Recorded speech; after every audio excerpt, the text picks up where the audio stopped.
Hi అండి, నేను మీ జబర్దస్త్ గడ్డం నవీన్. చూస్తూనే ఉండండి ఎంఆర్ న్యూస్. లైక్ చేయండి, షేర్ చేయండి, సబ్స్క్రైబ్ చేయండి. ఎంఆర్ న్యూస్ కావాలి.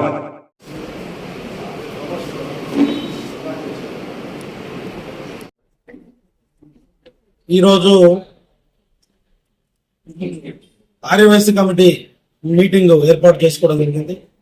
ఆ మీటింగ్ ముఖ్య ఉద్దేశం ఏమిటి అనగా, రేపు పెనుగొండ క్షేత్రం పీఠాధిపతి బాలస్వామీజీ గారు కావలికి విచ్చేస్తున్నారు. తెనాలి నుండి తిరుమలకు పాదయాత్ర వెళ్తా ఉన్నారు ఆయన.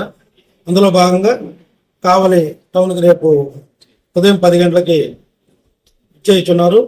కావలి ఎంట్రన్స్ అటు సైడ్ పంతులు పెట్రోల్ బంక్ దగ్గర నుంచి ఆయన పాదయాత్ర ఆయనతోటి కావలి ప్రజలు మరియు ఆర్యవైశ్య ప్రముఖులు, ఆర్యవైశ్యులు, కావలి పట్టణ ప్రజలు, కావలి నియోజకవర్గ ప్రజలు అందరూ కూడా పాదయాత్రలో పాల్గొని, అదేవిధంగా బృందావన కాలనీ వరకు ఒక అద్భుతంగా ఆయన్ని బాణసంచాతోటి పూల ఇదితోటి ఆయన తీసుకొని వచ్చి స్వాగతం పలకాలని ఆర్యవైశ్యం కోరుకుంటుంది.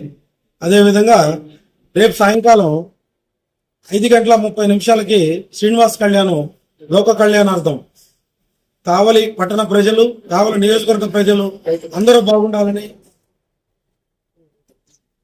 ప్రజెంట్ కావలి ఎమ్మెల్యే గారి ఆధ్వర్యంలో, కావలి ఇప్పుడు ప్రజెంట్ తెలుగుదేశం ప్రభుత్వం ఆధ్వర్యంలో కూడా సుభిక్షంగా ఉండాలని, అదేవిధంగా నారా చంద్రబాబు నాయుడు గారు కన్యకా పరమేశ్వర అమ్మవారి ఆత్మార్పణ దినోత్సవాన్ని ప్రకటించడం కూడా చాలా ఆర్యవైశ్యం తరపున మేము సంతోషాన్ని వ్యక్తం చేస్తున్నాం.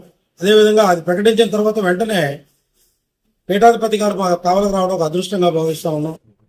అందరూ కూడా ఈ కళ్యాణాన్ని విజయవంతం చేయాలని కోరుకుంటున్నాం. జై వాసవి, జై జై వాసవి.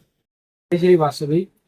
ఈరోజు కావలి ప్రజలు ఎంతో అదృష్టవంతులు. మనము ఒకట్టు మన దేవస్థానాన్ని నిర్మించుకుంటున్నాము. అదే తరుణంలో పెనుగొండ నుంచి మన అమ్మవారి పీఠాధిపతి అంటే బాలస్వామీజీ గారు రావడం మనం అదృష్టం.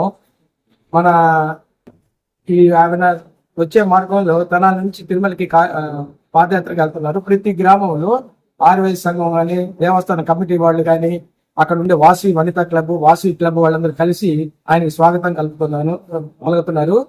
ఆ అవకాశం మా కావలి మండలి ఆర్యవైశ్య సంఘానికి రావడము నిజంగా మా అధ్యక్షులు తటవర్తి రమేష్ గారి అదృష్టంగా మేము భావిస్తున్నాము. ఆయనకి, ఆయన కుటుంబానికి మా ఆర్యవైశ్య సంఘం తరఫున మేము ప్రత్యేకంగా ధన్యవాదాలు తెలుపుకుంటున్నాము. ఈ కార్యక్రమానికి ఎవరిని కూడా ₹1 చంద అడగకుండా, రామకృష్ణ ఎవరిని అడగొద్దు, మొత్తం నేనే పెట్టుకుంటాను, ఎవరైనా ఇస్తానంటే తీసుకో, వద్దని మాత్రం అనవద్దు, కానీ వాళ్ళు 500 ఇచ్చారా 1000 ఇచ్చారా నువ్వేమీ ప్రశ్నించబాకు, మొత్తం ఖర్చు నేనే పట్టుకుంటున్నాను అన్నారు.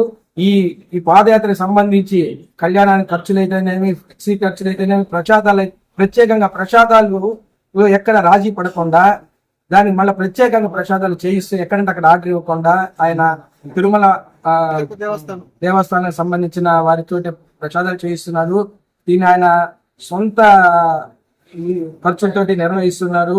కాబట్టి ప్రతి ఆర్యవైశ్యుడు కూడా ఈ కళ్యాణ మహోత్సవానికి కుటుంబ సమేతంగా రావాల్సిందిగా మా ఆర్యవైశ్య సంఘం తరఫున మేము కోరుకుంటున్నాము. ఈ కార్యక్రమం ఆర్యవైశ్య సంఘానికి రావడం మేము అదృష్టంగా భావిస్తున్నాము. మా సభ్యులందరూ కూడా దీన్ని బాగా స్వీకరించి దాన్ని విజయవంతం చేయాలని కోరుకుంటున్నారు.